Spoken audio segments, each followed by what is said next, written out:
My name is Bert Burns. I live here in Atlanta, Georgia. I'm 52 years old, and I started life after spinal cord injury a little over 4 years ago.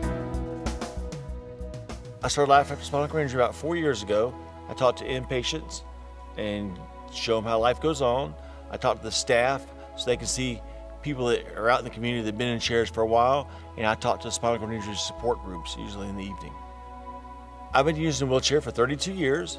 I was in a car wreck when I was in college, and I got hit by a drunk driver. My first wheelchair weighed 65 pounds, and chairs have come a long ways over the years. This chair I currently have is 18 pounds. It's so much easier to get around, and so much more makes me so much more independent. Having a provider that knows about my wheelchair and knows about my tires, my wheels, my casters is very important.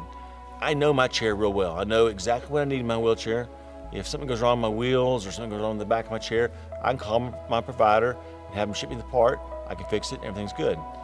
With a lot of folks that have Medicare, now they're having to, if they need to get their chair fixed or get a new wheelchair, they have to go see their doctor and prove they're still paralyzed, which they've been paralyzed for 30-something years, they're still paralyzed. Prove they still need a wheelchair. If they're rolling around in a wheelchair and it's broken, you're gonna have a hard time getting to the doctor.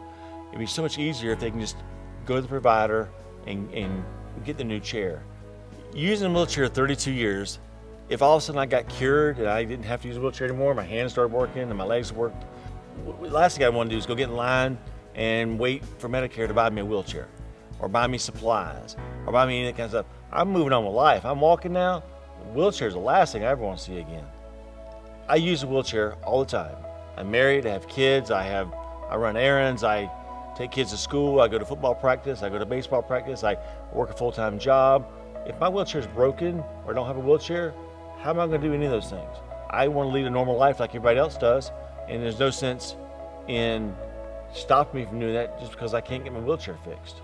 If you're a Medicare recipient, do exactly what I'm doing. Speak up. Don't let people make decisions for you. You have that right. And get family and friends to help also. Get family and friends to speak up. More voices heard, the better.